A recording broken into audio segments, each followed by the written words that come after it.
ਲੋਕਾਂ ਦੇ ਪੈਰਾਂ 'ਚ ਛਾਲੇ ਪੈ ਜਾਂਦੇ ਆ, ਲੇਕਿਨ ਲੋਕਾਂ ਦੇ ਕੰਮ ਨਹੀਂ ਇੱਥੇ ਆਉਂਦੇ।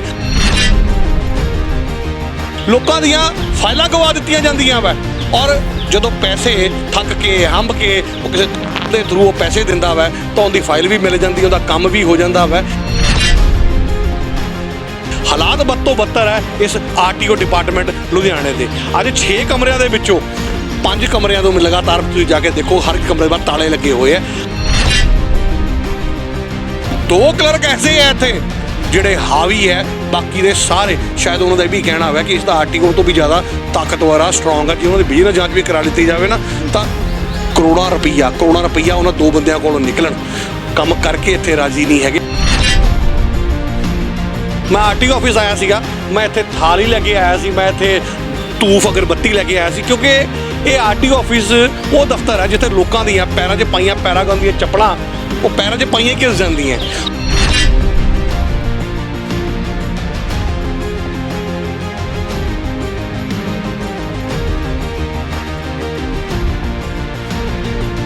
ਸਤਿ ਸ਼੍ਰੀ ਅਕਾਲ ਜੀ, ਮੈਂ ਹਾਂ ਕਰਮਵੀਰ ਸ਼ਰਮਾ, ਤੁਸੀਂ ਦੇਖ ਰਹੇ ਹੋ ਵੈਨ ਨਿਊਜ਼ ਪੰਜਾਬ। ਦੋਸਤੋ, ਗੱਲ ਕੀਤੀ ਜਾਏਗੀ ਲੁਧਿਆਣਾ ਦੇ ਆਰਟੀਏ ਦਫ਼ਤਰ ਦੇ ਬਾਹਰ ਖੜੇ ਆ ਇਸ ਟਾਈਮ, ਜਿੱਥੇ ਕਿ ਆਪਣੇ ਨਾਲ ਕੁਮਾਰ ਗੌਰਵ ਜੀ ਨੇ, ਜਿਨ੍ਹਾਂ ਨੇ ਅੱਜ ਉਦਾਹਰਨ ਦੇ ਤੌਰ ਤੇ ਇੱਕ TVS ਕਿਊਬ ਇਲੈਕਟ੍ਰਿਕ ਸਕੂਟਰ ਦਾ ਜਿਹੜਾ ਰੇਟ ਹੈ ਦੱਸਿਆ। ਅਲੱਗ-ਅਲੱਗ ਰਾਜਾਂ 'ਚ ਇਹ ਜਿਹੜਾ ਸਕੂਟਰ ਹੈ ਅਲੱਗ-ਅਲੱਗ ਰੇਟ ਤੇ ਵਿਕ ਰਿਹਾ। ਦਿੱਲੀ ਵਿੱਚ ਇਹ ਸਕੂਟਰ 1,30,600 ਦਾ ਔਨ ਰੋਡ ਪੈਂਦਾ, ਜਿਹਦੇ ਵਿੱਚ ਦਿੱਲੀ ਸਰਕਾਰ ਜਿਹੜੀ ਸਬਸਿਡੀ ਦਿੰਦੀ ਹੈ 17,000 ਰੁਪਏ ਦੀ, ਤੇ ਸਕੂਟਰ ਦੀ ਕੋਸਟ ਪੈਂਦੀ 1,13,000। ਉਹੀ ਸੇਮ ਸਕੂਟਰ ਚੰਡੀਗੜ੍ਹ ਵਿੱਚ ਜਿਹੜਾ ਹੈ 1,28,500 ਰੁਪਏ ਦਾ ਔਨ ਰੋਡ ਪੈਂਦਾ ਹੈ ਤੇ ਸਬਸਿਡੀ ਮਿਲਦੀ ਹੈ 25,500 ਰੁਪਈਆ, ਤੇ ਉਹਦੀ ਟੋਟਲ ਕੋਸਟ ਪੈਂਦੀ 1,03,000 ਰੁਪਏ। ਉਹੀ ਸੇਮ ਸਕੂਟਰ, ਸੇਮ ਕੰਪਨੀ ਦਾ ਜਿਹੜਾ ਸਕੂਟਰ ਹੈ ਪੰਜਾਬ ਵਿੱਚ ਦੋਸਤੋ 1,41,696 ਰੁਪਏ ਦਾ ਪੈਂਦਾ ਹੈ, ਤੇ ਜਿਹਦੇ ਵਿੱਚ ਕਿਸੇ ਪ੍ਰਕਾਰ ਦੀ ਕੋਈ ਵੀ ਸਬਸਿਡੀ ਜਿਹੜੀ ਨਹੀਂ ਮਿਲ ਪਾਉਂਦੀ ਹੈ। ਇਸ ਦੇ ਰਿਗਾਰਡਿੰਗ ਗੌਰਵ ਜੀ ਨੇ ਅੱਜ ਆਰਟੀਏ ਦਫ਼ਤਰ ਨਾਲ ਰਿਲੇਟਡ ਜਿਹੜੇ ਅਫਸਰਸ ਨੇ ਉਹਨਾਂ ਨਾਲ ਗੱਲਬਾਤ ਕੀਤੀ ਹੈ। ਆਓ ਆਪਾਂ ਵੀ ਤੁਹਾਡੀ ਗੱਲਬਾਤ ਕਰਾਉਂਦੇ ਹਾਂ ਗੌਰਵ ਜੀ ਨਾਲ। ਦੋਸਤ, 2 ਗੱਲਾਂ। ਪਹਿਲੀ ਗੱਲ, ਆਰਟੀਓ ਆਫਿਸ ਦਾ ਜੋ ਹਾਲਾਤ ਹੈ ਮੈਂ ਉਹ ਦਿਖਾਉਣਾ ਹੈ। ਦੂਸਰਾ, ਇਸ ਇਲੈਕਟ੍ਰਿਕ ਵਹੀਕਲ ਨੂੰ ਮੈਂ ਕਿਉਂ ਲੈ ਕੇ ਆਇਆ ਮੈਂ ਉਹਦੇ ਬਾਰੇ ਬਾਅਦ 'ਚੋਂ ਦੱਸਾਂਗਾ। ਪਹਿਲਾਂ ਮੈਂ ਆਰਟੀਓ ਆਫਿਸ ਬਾਰੇ ਦੱਸ ਦਿਆਂ। ਮੈਂ ਆਰਟੀਓ ਆਫਿਸ ਆਇਆ ਸੀਗਾ, ਮੈਂ ਇੱਥੇ ਥਾਲੀ ਲੈ ਕੇ ਆਇਆ ਸੀ, ਮੈਂ ਇੱਥੇ ਧੂਫ ਅਗਰਬੱਤੀ ਲੈ ਕੇ ਆਇਆ ਸੀ, ਕਿਉਂਕਿ ਇਹ ਆਰਟੀਓ ਆਫਿਸ ਉਹ ਦਫ਼ਤਰ ਹੈ ਜਿੱਥੇ ਲੋਕਾਂ ਦੀਆਂ ਪੈਰਾਂ 'ਚ ਪਾਈਆਂ ਪੈਰਾਗਨ ਦੀਆਂ ਚੱਪਲਾਂ ਉਹ ਪੈਰਾਂ 'ਚ ਪਾਈਆਂ ਘਿਸ ਜਾਂਦੀਆਂ। ਲੋਕਾਂ ਦੇ ਪੈਰਾਂ 'ਚ ਛਾਲੇ ਪੈ ਜਾਂਦੇ ਆ, ਲੇਕਿਨ ਲੋਕਾਂ ਦੇ ਕੰਮ ਨਹੀਂ ਇੱਥੇ ਆਉਂਦੇ। ਲੋਕਾਂ ਦੀਆਂ ਫਾਈਲਾਂ ਗਵਾ ਦਿੱਤੀਆਂ ਜਾਂਦੀਆਂ ਵਾ, ਔਰ ਜਦੋਂ ਪੈਸੇ ਥੱਕ ਕੇ ਹੰਭ ਕੇ ਉਹ ਕਿਸੇ ਦੇ ਥਰੂ ਉਹ ਪੈਸੇ ਦਿੰਦਾ ਵਾ ਤਾਂ ਉਹਦੀ ਫਾਈਲ ਵੀ ਮਿਲ ਜਾਂਦੀ, ਉਹਦਾ ਕੰਮ ਵੀ ਹੋ ਜਾਂਦਾ ਵਾ। ਹਾਲਾਤ ਬਦ ਤੋਂ ਬੱਤਰ ਹੈ ਇਸ ਆਰਟੀਓ ਡਿਪਾਰਟਮੈਂਟ ਲੁਧਿਆਣੇ ਦੇ। ਅੱਜ 6 ਕਮਰਿਆਂ ਦੇ ਵਿੱਚੋਂ 5 ਕਮਰਿਆਂ ਤੋਂ ਲਗਾਤਾਰ ਤੁਸੀਂ ਜਾ ਕੇ ਦੇਖੋ, ਹਰ ਇੱਕ ਕਮਰੇ ਬਾਹਰ ਤਾਲੇ ਲੱਗੇ ਹੋਏ ਆ। ਆਰਟੀਓ ਮੈਡਮ ਪੂਨਮਜੀਤ ਕੌਰ 1 ਹਫ਼ਤੇ ਦੀ ਛੁੱਟੀ ਤੇ ਹੈ। 1 ਹਫ਼ਤੇ ਦੀ ਛੁੱਟੀ ਤੇ ਹੈ। ਲੋਕ ਪਰੇਸ਼ਾਨ ਹੈ, ਲੋਕਾਂ ਦੇ ਕੰਮ ਨਹੀਂ ਹੁੰਦੇ ਪਏ। ਕੋਈ ਰੱਖਿਆ ਗਿਆ ਹੈ ਆਪਸ਼ਨਲ ਤੁਹਾਡੇ ਸਾਹਮਣੇ ਹੈ ਜੀ, ਬੰਦ ਤਾਲੇ ਹੈ, ਕੁਝ ਆਪਸ਼ਨਲ ਨਹੀਂ ਇੱਥੇ ਹੈਗਾ। ਔਰ ਇੱਥੇ ਇੱਕ ਅਫਸਰ ਇੱਥੇ ਜਿਹੜੇ ਹੈਗੇ ਆ, ਉਹਦਾ ਨਾਮ ਕਲਰਕ ਦੇ ਤੌਰ ਤੇ ਉਹ ਮੈਡਮ ਨੀਲਮ ਉਹਨਾਂ ਦਾ ਨਾਮ ਹੈ। ਬੀਤੇ ਦਿਨੋਂ ਵੀ ਟਰੈਕ ਤੇ ਹਾਲਾਤ ਬਦ ਤੋਂ ਬੱਤਰ ਸੀ। ਸ਼ਾਇਦ ਹੀ ਕੋਈ ਹਫਤਾ ਹੋਵੇ ਅਖਬਾਰਾਂ 'ਚ ਜਿਸ ਦਿਨ ਨਾ ਲੱਗਦਾ ਹੋਵੇ। 153 ਸ਼ਿਕਾਇਤਾਂ ਉਹਨਾਂ ਦੇ ਨਾਮ ਦੇ ਉੱਤੇ ਦਿੱਤੀਆਂ ਹੋਈਆਂ ਲੋਕਾਂ ਨੇ ਦਰਜ। 153 ਕਾਰਵਾਈ, ਇਹੀ ਤਾਂ ਹੈਰਾਨੀ ਵਾਲੀ ਗੱਲ ਹੈ। ਔਰ ਉਹ ਕਾਰਵਾਈ ਛੱਡੋ, ਉੱਪਰੋਂ ਉਹਨਾਂ ਨੂੰ 2-2 ਗੱਦੀਆਂ, 2-2 ਸੀਟਾਂ, 2-2 ਪੋਸਟਾਂ ਦਿੱਤੀਆਂ ਹੋਈਆਂ ਵਾ। ਉਹ ਉੱਥੇ ਟਰੈਕ ਤੇ ਕਲਰਕ ਵੀ ਹੈ, ਔਰ ਇੱਥੇ ਲਾਇਸੈਂਸ ਡਿਪਾਰਟਮੈਂਟ ਦੇ ਵਿੱਚ ਵੀ ਕੰਮ ਕਰਦੇ ਪਏ ਆ। ਔਰ ਕਹਿਣ ਵਾਲੇ ਤਾਂ ਇਹ ਵੀ ਕਹਿੰਦੇ ਪਏ ਆ ਕਿ ਉੱਥੇ ਟਰੈਕ ਤੇ ਬੈਠੇ ਲਾਇਸੈਂਸ ਦਾ ਕੰਮ ਕਰਾਇਆ ਜਾਂਦਾ ਵਾ। ਬੜਾ ਕੁਝ ਹੁੰਦਾ ਵਾ, ਬਸ ਜੇਬ ਢਿੱਲੀ ਕਰੋ। ਇੱਕ ਅਫਸਰ 2 ਜਗ੍ਹਾ ਕਿਵੇਂ ਜਾ ਸਕਦਾ ਹੈ? ਇਹ ਤਾਂ ਦੇਖੋ ਜੀ, ਤਾਂ ਤੁਸੀਂ ਪੁੱਛਿਓ ਨਾ, ਇਹ ਆਰਟੀਓ ਸਾਹਿਬ ਨੂੰ ਤੁਸੀਂ ਪੁੱਛਿਓ ਕਿ ਕਿਵੇਂ ਕੰਮ ਕਰਾਇਆ ਜਾ ਰਿਹਾ ਵਾ। ਔਰ ਅੱਗਿਓਂ ਦੀ ਉਹੀਓ ਨੀਲਮ ਮੈਡਮ ਅਗਰ ਮਹੀਨੇ ਦੇ ਵਿੱਚ ਸ਼ਨੀਵਾਰ ਐਤਵਾਰ ਕੱਢ ਦਿਓ ਤਾਂ 24 ਦਿਨਾਂ 'ਚੋਂ 20 ਦਿਨ ਉਹ ਮੈਡਮ ਦਾ ਕਹਿਣਾ ਵਾ ਮੈਂ ਸੀਟ ਤੇ ਕਿਵੇਂ ਬੈਠਾ, ਕਦੀ ਕਮਰਾ ਤਾਲਾ ਲੱਗਿਆ ਹੁੰਦਾ, ਕਦੀ ਆਫਿਸ ਆਉਣਾ ਨਹੀਂ ਹੁੰਦਾ। ਮੈਂ ਕੋਟ ਹਾਂ ਮੈਡਮ, ਤੁਹਾਨੂੰ ਕੋਰਟ ਜਾਣ ਦੇ ਪੈਸੇ, ਉਸ ਕੁਰਸੀ ਤੇ ਲੋਕਾਂ ਦੇ ਕੰਮ ਕਰਾਉਣ ਦੀ ਤਨਖਾਹ ਸੈਲਰੀ ਮਿਲਦੀ ਪਈ। ਕੋਰਟ ਵਾਸਤੇ ਤਾਂ ਇਹਨਾਂ ਨੂੰ ਅਲੱਗ ਬੰਦਾ ਇੱਕ ਮੁਹੱਈਆ ਕਰਵਾਇਆ ਜਾਂਦਾ। ਇੱਕ ਮੇਰੇ ਨਾਲ ਕੰਪਲੀਟ ਵੀਰੇ ਗੱਲ ਥਰੂ ਕਰਨਾ ਚਾਹੁੰਦਾ, ਕਿਉਂਕਿ ਉਹਨਾਂ ਨੂੰ ਅਲੱਗ ਬੰਦਾ ਮੁਹੱਈਆ ਕਰਵਾਇਆ ਜਾਂਦਾ ਵਾ, ਤਾਂ ਕੋਰਟ ਉਹਨੂੰ ਜਾਣਾ ਚਾਹੀਦਾ ਵਾ। ਨੀਲਮ ਮੈਡਮ ਕਿਉਂ ਸੀਟ ਛੱਡ ਕੇ ਜਾਣ? ਇਹੋ ਹਾਲ ਇੱਥੇ ਹੋਰ ਕਲਰਕਾਂ ਦਾ ਵਾ। ਕਈ ਕਲਰਕ ਤਾਂ ਐਸੇ ਇੱਥੇ ਤੋਂ ਜਿਹਨਾਂ ਨੂੰ ਕੰਮ ਤੁਸੀਂ ਕਰਨ ਦਾ ਮੌਕਾ ਹੀ ਨਹੀਂ ਦੇਣਾ, ਉਹ ਤਬਾਦਲਾ ਕਰਕੇ ਭੱਜ ਕੇ 4 ਤੋਂ 5 ਇੱਥੇ ਟੋਟਲ ਕਲਰਕ ਹੈਗੇ ਆ ਇਸ ਦਫ਼ਤਰ ਦੇ ਵਿੱਚ। 2 ਕਲਰਕ ਐਸੇ ਆ ਇੱਥੇ ਜਿਹੜੇ ਹਾਵੀ ਹੈ, ਬਾਕੀ ਦੇ ਸਾਰੇ ਸ਼ਾਇਦ ਉਹਨਾਂ ਦਾ ਇਹ ਵੀ ਕਹਿਣਾ ਹੋਇਆ ਕਿ ਇਸ ਦਾ ਆਰਟੀਓ ਤੋਂ ਵੀ ਜ਼ਿਆਦਾ ਤਾਕਤਵਰ ਆ, ਸਟਰੋਂਗ ਆ। ਜੇ ਉਹਨਾਂ ਦੀ ਬਿਜਨਸ ਜਾਂਚ ਵੀ ਕਰਾ ਲਿੱਤੀ ਜਾਵੇ ਨਾ ਤਾਂ ਕਰੋੜਾਂ ਰੁਪਈਆ ਉਹਨਾਂ 2 ਬੰਦਿਆਂ ਕੋਲੋਂ ਨਿਕਲਣ। ਕੰਮ ਕਰਕੇ ਇੱਥੇ ਰਾਜੀ ਨਹੀਂ ਹੈਗੇ, ਹਾਲਾਤ ਬਦ ਤੋਂ ਬੱਤਰ ਹੈਗੇ ਆ। ਬਾਕੀ ਉਹ ਕਹਿੰਦੇ ਜਿਹੋ ਜੀ ਇਲ ਉਹੋ ਜੀ ਕੋਕੋ। ਮੈਂ ਇਸ ਟਰਾਂਸਪੋਰਟ ਇਸ ਆਰਟੀਓ ਆਫਿਸ ਦਾ ਕੀ ਕਰਾਂ ਜਦ ਚੰਡੀਗੜ੍ਹ ਵਾਲੇ ਹੀ ਜਿਹੜੇ ਸਟੇਟ ਟਰਾਂਸਪੋਰਟ ਅਫਸਰ ਹੈਗੇ ਆ, ਮੈਂ ਉਹਨਾਂ ਦੀ ਗੱਲ ਕਰਦਾ ਪਿਆ, ਉਸ ਡਿਪਾਰਟਮੈਂਟ ਦੀ ਗੱਲ ਕਰਦਾ ਪਿਆ। ਆ ਸਟੇਟ ਟਰਾਂਸਪੋਰਟ ਅਫਸਰ ਡਿਪਾਰਟਮੈਂਟ ਵੱਲੋਂ ਆ ਨੋਟੀਫਿਕੇਸ਼ਨ ਤੁਸੀਂ ਦੇਖ ਸਕਦੇ ਹੋ। ਇਹ ਨੋਟੀਫਿਕੇਸ਼ਨ ਦੀ ਇੱਕ ਕਾਗਜ਼, ਮੈਂ ਹਾਲੇ ਕਾਗਜ਼ ਹੀ ਕਹੂੰਗਾ, ਇਹ ਮਹਿਜ਼ ਕਾਗਜ਼ ਹੀ ਹੈ, ਕਿਉਂਕਿ 13 ਤਰੀਕ ਦਾ ਇਹ ਨੋਟੀਫਿਕੇਸ਼ਨ, 13 ਅਪ੍ਰੈਲ ਦਾ ਨੋਟੀਫਿਕੇਸ਼ਨ ਵਿਕਾਸ ਗਰਗ ਜਿਹੜੇ ਕਿ ਪ੍ਰਿੰਸੀਪਲ ਸੈਕਟਰੀ ਸੀਗੇ ਉਹਨਾਂ ਵੱਲੋਂ ਕੱਢਿਆ ਜਾਂਦਾ ਵਾ। ਉਸ ਤੋਂ ਬਾਅਦ ਇਹਨਾਂ ਦੀ ਬਦਲੀ ਹੋ ਗਈ, ਇਹਨਾਂ ਦੀ ਜਗ੍ਹਾ ਦੇ ਉੱਤੇ ਸੰਘੇਵਾਲੀਆ, ਦਿਲਰਾਜ ਸੰਘੇਵਾਲੀਆ ਜੀ ਆ ਜਾਂਦੇ ਆ। ਉਹਨਾਂ ਨੇ ਚਾਰਜ ਨਹੀਂ ਸਾਂਭਿਆ, ਲੇਕਿਨ ਜਿਹੜੇ STC ਹੈਗੇ ਆ ਮਨੀਸ਼ ਜੀ, ਜਦੋਂ ਉਹਨਾਂ ਨਾਲ ਮੇਰੀ ਗੱਲ ਹੋਈ ਕਿ ਭਾਈ ਇਹ ਕਾਗਜ਼ ਦਾ ਟੁਕੜਾ ਬਣਾ ਕੇ ਕਿਉਂ ਛੱਡ ਦਿੱਤਾ, ਮੈਨੂੰ ਇਸ ਗੱਲ ਦਾ ਜਵਾਬ ਦੇਵੇ। ਮਨੀਸ਼ ਜੀ ਨੂੰ ਮੈਂ ਜਦੋਂ ਪੁੱਛਿਆ, ਮਨੀਸ਼ ਜੀ ਮੈਨੂੰ ਇਸ ਗੱਲ ਦਾ ਜਵਾਬ ਦਿਓ ਕਿ ਜਿਹੜਾ ਨੋਟੀਫਿਕੇਸ਼ਨ ਤੁਹਾਡੇ ਆਪਣੇ ਮਤਲਬ ਦਾ ਹੁੰਦਾ ਵਾ ਉਹ ਤਾਂ ਤੁਸੀਂ ਰਾਤੋਂ ਰਾਤ ਲਾਗੂ ਕਰ ਦਿੰਦੇ ਹੋ। ਜਿਹੜਾ ਜਨਤਾ ਦੇ ਫਾਇਦਾ ਦਾ ਹੋਵੇ, ਜਨਤਾ ਦਾ ਮਤਲਬ ਦਾ ਹੋਵੇ। ਪਾਸ ਹੋਇਆ ਨੋਟੀਫਿਕੇਸ਼ਨ 13 ਤਰੀਕ ਦਾ ਜੀ, 13 ਅਪ੍ਰੈਲ ਦਾ। ਹੁਣ ਤੱਕ ਜਿਹੜਾ ਮਤਲਬ 1 ਮਹੀਨੇ ਦੇ ਕਰੀਬ ਹੋ ਚੁੱਕਿਆ ਹੋਇਆ ਵਾ, ਹਾਲੇ ਤੱਕ ਇਹ ਅਮੈਂਡਮੈਂਟ ਨਹੀਂ ਹੋਇਆ। ਜੇ ਅਮੈਂਡਮੈਂਟ ਹੋ ਗਿਆ ਹੁੰਦਾ, ਜੇ ਸੌਫਟਵੇਅਰ 'ਚ ਅਪਲੋਡ ਹੋ ਜਾਂਦਾ, ਤਾਂ ਇਹ ਡੀਲਰਾਂ ਦਾ ਕਹਿਣਾ ਵਾ, ਇਲੈਕਟ੍ਰਿਕ ਵਹੀਕਲਸ ਵੇਚਣ ਵਾਲੇ ਡੀਲਰਾਂ ਦਾ ਕਹਿਣਾ ਵਾ ਕਿ ਲੋਕਾਂ ਦਾ 10-10, 15-15, 20-20 ਹਜ਼ਾਰ ਰੁਪਏ ਦਾ 2 ਵੀਲਰ ਦਾ ਫਾਇਦਾ ਹੋ ਜਾਂਦਾ। 3 ਵੀਲਰ ਇਲੈਕਟ੍ਰਿਕ ਵਹੀਕਲਸ ਦਾ ਹੋਰ ਵੀ ਫਾਇਦਾ ਹੁੰਦਾ, ਕਿਉਂਕਿ ਇਸ ਨੋਟੀਫਿਕੇਸ਼ਨ ਦੇ ਵਿੱਚ ਸਾਫ਼ ਮੈਂਸ਼ਨ ਹੈ ਕਿ 3 ਸਾਲਾਂ ਵਾਸਤੇ ਪੰਜਾਬ ਸਰਕਾਰ ਰੋਡ ਟੈਕਸ ਇਲੈਕਟ੍ਰਿਕ ਵਹੀਕਲ ਤੇ ਖਤਮ ਕਰਦੀ ਹੈ, ਸਿਰਫ RC ਦਾ ਖਰਚਾ ਲਿੱਤਾ ਜਾਏਗਾ। ਲੇਕਿਨ ਮਨੀਸ਼ ਜੀ ਨੂੰ ਜਦੋਂ ਮੈਂ ਪੁੱਛਿਆ ਕਿ ਇਹ ਪੈਸੇ ਅੱਜ 1 ਮਹੀਨਾ ਹੋਣ ਦੇ ਕਰੀਬ ਆ ਗਿਆ, ਜਿਨ੍ਹਾਂ ਨੇ ਇਸ 1 ਮਹੀਨੇ ਦੇ ਕਰੀਬ ਨੋਟੀਫਿਕੇਸ਼ਨ ਤੁਸੀਂ ਕੱਢ ਦਿੱਤਾ, ਲੇਕਿਨ ਅਮੈਂਡਮੈਂਟ ਨਹੀਂ ਕੀਤਾ, ਲੇਕਿਨ ਲੋਕੀ ਜਿਨ੍ਹਾਂ ਨੇ ਖਰੀਦੇ ਹੈ ਇਲੈਕਟ੍ਰਿਕ ਵਹੀਕਲਸ, ਉਹ ਰਿਫੰਡ ਕਰੋਗੇ, ਉਹ ਪੈਸੇ ਰਿਫੰਡ ਕਰੋਗੇ? ਤਾਂ ਕਹਿੰਦੇ ਹਾਂ ਜ਼ਰੂਰ ਕਰਾਂਗੇ। ਲੇਕਿਨ ਡੀਲਰਾਂ ਦਾ ਸਾਫ਼ ਕਹਿਣਾ ਵਾ ਕਿ ਜਿੰਨੇ ਕਿਹਾ ਵਾ ਉਹਦੇ ਕੋਲ ਜਾ ਕੇ ਪੈਸੇ ਲੈ ਲਿਓ। ਡੀਲਰ ਕੋਈ ਵੀ ਇਲੈਕਟ੍ਰਿਕ ਵਹੀਕਲ ਦਾ ਪੈਸੇ ਰਿਫੰਡ ਨਹੀਂ ਕਰੇਗਾ। ਜਿਸ ਦਿਨ ਇਹ ਸੌਫਟਵੇਅਰ ਅਮੈਂਡਮੈਂਟ ਹੋਏਗੀ ਸੌਫਟਵੇਅਰ ਦੀ, ਇਹ ਸੌਫਟਵੇਅਰ ਦੇ ਵਿੱਚ RC ਪੰਚ ਹੋਏਗੀ, ਜੋ ਪੈਸੇ ਜਿਸ ਦਿਨ ਲੈਸ ਹੋਣਗੇ, ਕਿਉਂਕਿ ਇਹ ਡਿਪਾਰਟਮੈਂਟ ਨੇ ਕਰਨੇ ਹੈ, ਇਹ ਡੀਲਰਾਂ ਦਾ ਕਹਿਣਾ ਸੀ ਆਪਣੀ ਜੇਬ ਚੋਂ ਨਹੀਂ ਕਰਨਾ। ਦੇਖੋ ਇੱਕ ਪਾਸੇ ਤਾਂ ਸਾਡਾ ਇਹ ਡਿਪਾਰਟਮੈਂਟ ਜਿਹੜਾ ਹੈਗਾ, ਇਹ ਸਾਡਾ ਜਿਹੜਾ ਡਿਪਾਰਟਮੈਂਟ ਟਰਾਂਸਪੋਰਟ ਡਿਪਾਰਟਮੈਂਟ ਹੈਗਾ ਵਾ, ਸਾਡਾ RTO ਡਿਪਾਰਟਮੈਂਟ ਹੈਗਾ, ਲੋਕਾਂ ਦੀਆਂ ਕੀਸੀਆਂ ਕਢਾਉਂਦਾ ਪਿਆ ਵਾ, ਲੋਕਾਂ ਦਾ ਹੱਕ ਦਿੰਦਾ ਨਹੀਂ ਪਿਆ। ਔਰ ਦੂਜੇ ਪਾਸੇ ਜਿਹੜੀਆਂ ਹੋਰ ਸਟੇਟਾਂ ਹੈਗੀਆਂ ਵਾ, ਮੈਂ ਉਦਾਹਰਨ ਦੇ ਤੌਰ ਤੇ ਤੁਹਾਡੇ ਸਾਹਮਣੇ ਇੱਕ ਤੁਸੀਂ ਆ ਬੋਰਡ ਬਣਾਇਆ ਸਕੂਟਰ ਹੈ, ਇਹ ਸਕੂਟਰ ਹੈ ਜਿਹੜਾ ਉਦਾਹਰਨ ਦੇ ਤੌਰ ਤੇ ਮੈਂ ਦੱਸਣਾ ਚਾਹੁੰਦਾ। ਇੱਕ ਬਲੈਕ ਬੋਰਡ ਵੀ ਮੈਂ ਇੱਥੇ ਸਿਰ ਹੀ ਲਗਾਇਆ ਵਾ। ਇਹ TVS iQube ਇਲੈਕਟ੍ਰਿਕ ਸਕੂਟਰ ਹੈ ਜਨਾਬ। ਠੀਕ ਹੈ। ਦਿੱਲੀ ਦੇ ਵਿੱਚ ਜਦੋਂ ਮੈਂ ਇਸ ਇਲੈਕਟ੍ਰਿਕ ਸਕੂਟਰ ਦੀ ਸਾਰੀ ਇਨਫੋਰਮੇਸ਼ਨ ਕਲੈਕਟ ਕੀਤੀ, ਮੈਂ ਇਹਦੇ ਬਾਰੇ ਜੋ ਇਹਦੇ ਬਾਰੇ ਨੋਟੀਫਿਕੇਸ਼ਨ, ਜੋ ਵੀ ਚੀਜ਼ਾਂ, ਜੋ ਵੀ ਉਹਨਾਂ ਕੋਲੋਂ ਮੈਂ ਪੁੱਛਿਆ, ਤਾਂ ਮੈਨੂੰ ਸਾਰਾ ਪਤਾ ਚੱਲਿਆ ਕਿ ਦਿੱਲੀ ਦੇ ਵਿੱਚ ਇਹ ਸਕੂਟਰ ਜਿਹੜਾ iQube ਹੈ, ਉਦਾਹਰਨ ਦੇ ਤੌਰ ਤੇ, ਹਲੇ ਮੈਂ ਇੱਕ ਸਕੂਟਰ ਦੀ ਗੱਲ ਕਰ ਰਿਹਾ ਵਾਂ, ਮੈਂ ਹੋਰ ਸਾਰੇ ਇਲੈਕਟ੍ਰਿਕ ਵਹੀਕਲਸ ਦੀ ਹਲੇ ਗੱਲ ਨਹੀਂ ਕਰ ਰਿਹਾ, ਕਿਉਂਕਿ ਉਹਨਾਂ ਦਾ ਵੀ ਇਹੀ ਫੰਡਾ ਵਾ। ਠੀਕ ਹੈ। ਦਿੱਲੀ ਦੇ ਵਿੱਚ ਇਹ ਸਕੂਟਰ ਜਿਹੜਾ TVS iQube ਹੈ, ਉਦਾਹਰਨ ਦੇ ਤੌਰ ਤੇ 1,30,600 ਰੁਪਏ ਦਾ ਔਨ ਰੋਡ ਹੈ, ਔਰ ਦਿੱਲੀ ਦੀ ਸਟੇਟ ਸਰਕਾਰ 17,000 ਰੁਪਏ ਸਬਸਿਡੀ ਦਿੰਦੀ ਪਈ। ਤਾਂ ਸਬਸਿਡੀ ਦੇਣ ਤੋਂ ਬਾਅਦ 1,30,600 ਰੁਪਏ ਵਾਲਾ ਸਕੂਟਰ ਪੈਂਦਾ ਪਿਆ 1,13,000 ਰੁਪਏ ਦਾ। ਕਿੰਨੇ ਦਾ? ਮਾਤਰ 1,13,000 ਰੁਪਏ ਦਾ ਦਿੱਲੀ 'ਚ। ਚੰਡੀਗੜ੍ਹ ਦੇ ਵਿੱਚ ਇਹ ਸਕੂਟਰ ਜਿਹੜਾ ਹੈਗਾ ਵਾ, ਇਹੀ scooter, same scooter iQube TVS ਦਾ 1,28,500 ਰੁਪਏ ਦਾ। ਸਬਸਿਡੀ ਕਿੰਨੀ ਹੈ? ਚੰਡੀਗੜ੍ਹ ਪ੍ਰਸ਼ਾਸਨ ਵੱਲੋਂ, ਚੰਡੀਗੜ੍ਹ ਇੱਕ ਯੂਨੀਅਨ ਟੈਰੀਟਰੀ ਹੈ, ਚੰਡੀਗੜ੍ਹ ਵੱਲੋਂ 25,500 ਰੁਪਏ ਦਾ। ਚੰਡੀਗੜ੍ਹ ਦੇ ਵਿੱਚ ਇਹ ਸਕੂਟਰ, ਔਰ ਦਿੱਲੀ ਦੇ ਵਿੱਚ 1,13,000 ਦਾ, ਚੰਡੀਗੜ੍ਹ ਦੇ ਵਿੱਚ 1,03,000 ਰੁਪਏ ਦਾ। ਇੰਸ਼ੋਰੈਂਸ, RC, ਹੈਂਡਲਿੰਗ ਚਾਰਜਰ ਦੇ ਖਰਚਾ ਸਾਰਾ ਕੁਝ ਇਨਕਲੂਡ ਹੈ। ਔਰ ਪੰਜਾਬ ਦੇ ਵਿੱਚ ਇਹੀ ਸਕੂਟਰ ਜਿਹੜਾ ਦਿੱਲੀ 'ਚ 1,13,000 ਦਾ ਹੈ, ਔਰ ਚੰਡੀਗੜ੍ਹ 'ਚ 1,03,000 ਦਾ ਹੈ, ਪੰਜਾਬ 'ਚ 1,41,696 ਰੁਪਏ ਦਾ। ਕੋਈ ਸਬਸਿਡੀ ਨਹੀਂ ਮਿਲਦੀ ਪਈ ਪੰਜਾਬ ਦੇ ਵਿੱਚ। ਪਰ ਸਬਸਿਡੀ ਦੀ ਗੱਲ ਤਾਂ ਅਸੀਂ ਬਾਅਦ 'ਚੋਂ ਕਰਾਂਗੇ ਪੰਜਾਬ ਦੇ ਡਿਪਾਰਟਮੈਂਟ ਨਾਲ ਜਾਂ ਸਰਕਾਰਾਂ ਨਾਲ, ਲੇਕਿਨ ਘੱਟੋ ਘੱਟ ਜਿਹੜਾ ਰੋਡ ਟੈਕਸ ਹੈਗਾ, ਜਿਹੜਾ ਨੋਟੀਫਿਕੇਸ਼ਨ ਤੁਸੀਂ 13 ਅਪ੍ਰੈਲ ਦਾ ਜਾਰੀ ਕੀਤਾ ਹੋਇਆ ਵਾ, ਉਹਨੂੰ ਤਾਂ ਇੰਪਲੀਮੈਂਟ ਕਰਵਾ ਦਿਓ। ਲੋਕਾਂ ਨੂੰ ਕੁਛ ਤਾਂ ਰਾਹਤ ਮਿਲੇਗੀ, ਕੁਛ ਤਾਂ ਫਾਇਦਾ ਹੋਏਗਾ।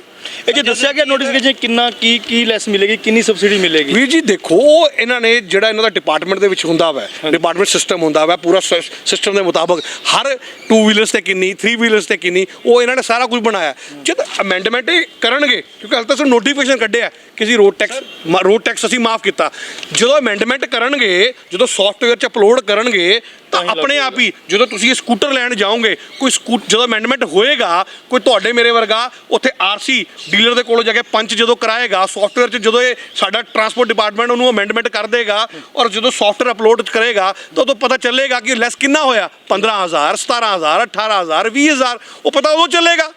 ਕਿਉਂਕਿ ਇੱਕ ਨੋਟੀਫਿਕੇਸ਼ਨ, ਇੱਕ ਕਾਗਜ਼ ਨੂੰ ਉਹਨਾਂ ਨੇ ਉਹੀ ਨਹੀਂ ਹਜੇ ਤੱਕ ਇੰਪਲੀਮੈਂਟ ਕੀਤਾ। ਤਾਂ ਅਸੀਂ ਪੰਜਾਬ ਵਾਲੇ, ਅਸੀਂ ਕਿਵੇਂ ਸੋਚ ਸਕਦੇ ਹਾਂ ਕਿ ਸਾਨੂੰ ਹਰ ਇੱਕ ਕਲੀਅਰ ਹੈ, ਫਿਗਰ ਕਲੀਅਰ ਕਰਕੇ ਦੇ ਦੇਣਗੇ, ਸਾਡੇ ਅੱਗੇ ਰੱਖ ਦੇਣਗੇ। ਇਹ ਨਲਾਇਕੀ ਹੈ ਜਿਹੜਾ ਸਾਡਾ ਟਰਾਂਸਪੋਰਟ ਡਿਪਾਰਟਮੈਂਟ ਹੈ, ਇਹ ਉਹਦੀ ਨਲਾਇਕੀ ਹੈ। ਮੈਂ ਕਈ ਵਾਰੀ ਅੱਜ ਫੋਨ ਵੀ ਲਗਾਏ ਲੇਕਿਨ ਮਨੀਸ਼ ਜੀ ਨੇ ਫੋਨ ਨਹੀਂ ਚੱਕੇ। ਮੈਂ ਕਈ ਦਿਨਾਂ ਤੋਂ ਜਿਹੜੇ ਸਾਡੇ ਮਿਨਿਸਟਰ ਹੈ ਲਾਲਜੀਤ ਭੁੱਲਰ ਜੀ, ਉਹਨਾਂ ਨੂੰ ਵੀ ਮੈਂ ਫੋਨ ਲਗਾਉਣ ਦੀ ਕੋਸ਼ਿਸ਼ ਕੀਤੀ, ਸ਼ਾਇਦ ਉਹ ਵੀ ਬਿਜ਼ੀ ਹੋਣਗੇ। ਇਲੈਕਸ਼ਨ ਦਾ ਦੌਰ ਚੱਲਦਾ ਪਿਆ ਵਾ, ਕਿਉਂਕਿ ਮੈਂ ਉਹਨਾਂ ਦੀ ਨਿਗਾਹ ਵਿੱਚ ਚੀਜ਼ ਲੈ ਕੇ ਆਉਣਾ ਚਾਹੁੰਦਾ ਸੀਗਾ ਕਿ ਤੁਹਾਡੇ ਇਹ ਸਾਡੇ ਜਿਹੜਾ ਡਿਪਾਰਟਮੈਂਟ ਹੈਗਾ ਵਾ, ਜਿਹੜਾ ਟਰਾਂਸਪੋਰਟ ਡਿਪਾਰਟਮੈਂਟ ਹੈਗਾ ਵਾ, ਇਹ ਕੰਮ ਕਰਕੇ ਰਾਜੀ ਨਹੀਂ। ਲੁਧਿਆਣੇ ਦੇ ਵਿੱਚ ਤਾਂ ਹਾਲਾਤ ਬਹੁਤ ਹੀ ਮਾੜੇ ਹੈਗੇ ਆ, ਨਾ ਅਫਸਰ ਕੰਮ ਕਰਕੇ ਰਾਜੀ ਹੈ। ਤੁਸੀਂ ਰਿਸ਼ਵਤ ਦੇ ਕੇ, ਪੈਸੇ ਦੇ ਕੇ ਜਿਹੜਾ ਮਰਜ਼ੀ ਇੱਥੋਂ ਕੰਮ ਕਰਵਾ ਸਕਦੇ ਹੋ, ਨਾ ਡਰਾਈਵਿੰਗ ਲਾਇਸੈਂਸ ਟਰੈਕ ਉੱਤੇ ਕੋਈ ਕੰਮ ਕਰਕੇ ਰਾਜੀ ਹੈ। ਲੇਕਿਨ ਤੁਹਾਡੇ ਚੈਨਲ ਰਾਹੀਂ ਮੈਂ ਇੱਕ ਬੇਨਤੀ ਕਰਨਾ ਚਾਹੁੰਦਾ, ਮੇਰਾ ਨੰਬਰ 9815035555, ਮੈਂ ਫੇਰ ਰਿਪੀਟ ਕਰ ਰਿਹਾ 9815035555। ਜਿੰਦੇ ਨਾਲ ਵੀ ਇੱਥੇ ਕੋਈ ਰਿਸ਼ਵਤ ਮੰਗਦਾ ਹੋਵੇ, ਕੋਈ ਤੁਹਾਡੇ ਕੋਲੋਂ ਰਿਸ਼ਵਤ ਮੰਗਦਾ ਹੋਵੇ ਜਾਂ ਟਰੈਕ ਦੇ ਉੱਤੇ ਤੁਹਾਨੂੰ ਪਰੇਸ਼ਾਨ ਕਰਦਾ ਹੋਵੇ ਤਾਂ ਮੇਰਾ ਨੰਬਰ ਨੋਟ ਕਰ ਲਓ। ਮੈਂ ਵਾਅਦਾ ਕਰਦਾ ਵਾਂ ਮੈਂ ਤੁਹਾਡੀ ਆਵਾਜ਼ ਬਣ ਕੇ ਖੜਾ ਹੋਊਂਗਾ। ਕੁਮਾਰ ਜੀ, ਜਿਵੇਂ ਹੁਣ ਰੇਟ ਘਟਾਉਣ ਦੇ ਪਬਲਿਕ ਲਈ ਫਾਇਦਾ ਵਾ, ਜੇ ਕਿਤੇ ਹੀ ਇਹਨਾਂ ਨੂੰ ਦੁਕਾਨਦਾਰਾਂ ਨੂੰ ਜੇ ਇਹਨਾਂ ਨੂੰ ਫਾਇਦਾ ਹੁੰਦਾ ਵੇ ਰੇਟ ਵਧਣੇ ਹੋਣ ਫਿਰ ਤਾਂ ਬਿਲਕੁਲ ਜੇ ਸਾਡੀਆਂ ਸਰਕਾਰਾਂ ਨੂੰ, ਸਾਡੇ ਡਿਪਾਰਟਮੈਂਟਾਂ ਨੂੰ ਫਾਇਦਾ ਹੁੰਦਾ ਹੋਵੇ ਤਾਂ ਰਾਤੋਂ ਰਾਤ ਵੀ ਇਹ ਨੋਟੀਫਿਕੇਸ਼ਨ ਲਾਗੂ ਹੋ ਜਾਂਦਾ ਹੈ, ਗਜਟ ਵੀ ਮਿੰਟੋ ਮਿੰਟੀ ਰੈਡੀ ਹੋ ਜਾਂਦਾ ਵਾ। ਲੇਕਿਨ ਜਨਤਾ ਵਾਸਤੇ ਨਾ ਗਜਟ ਨਾ ਨੋਟੀਫਿਕੇਸ਼ਨ ਅਮੈਂਡਮੈਂਟ। ਦਿੱਲੀ ਵਿੱਚ ਵੀ ਆਮ ਆਦਮੀ ਪਾਰਟੀ ਦੀ ਸਰਕਾਰ ਹੈ, ਪੰਜਾਬ ਵਿੱਚ ਵੀ ਆਮ ਆਦਮੀ ਪਾਰਟੀ ਦੀ ਸਰਕਾਰ ਹੈ। ਦਿੱਲੀ ਵਿੱਚ ਇੱਕ ਸਬਸਿਡੀ ਦੱਸ ਦਿੱਤੀ ਗਈ ਕਿ ਇੰਨੀ ਸਬਸਿਡੀ ਤੁਹਾਨੂੰ ਇਸ ਵਹੀਕਲ ਤੇ ਮਿਲ ਰਹੀ ਹੈ, ਪੰਜਾਬ 'ਚ ਲਾਗੂ ਹੋਣ 'ਚ ਦੇਰੀ ਕਿਉਂ? ਦੇਖੋ, ਮੈਂ ਤਾਂ ਚਾਹੁੰਦਾ ਵਾਂ, ਮੈਂ ਇਸੇ ਲਈ ਤਾਂ ਤੁਹਾਡੇ ਚੈਨਲਸ ਦੇ ਸਾਹਮਣੇ ਅੱਜ ਖੜਾ ਵਾਂ ਕਿ ਮੈਂ ਆਪਣੇ ਰਿਸਪੈਕਟਡ ਸੀਐਮ ਭਗਵੰਤ ਮਾਨ ਸਾਹਿਬ ਤੋਂ, ਕਿਉਂਕਿ ਦੇਖੋ ਜਨਤਾ ਜਿਹੜੀ ਹੈਗੀ ਹੈ ਨਾ, ਉਹ ਪ੍ਰਤੀਨਿਧੀ ਚੁਣਦੀ ਹੈ।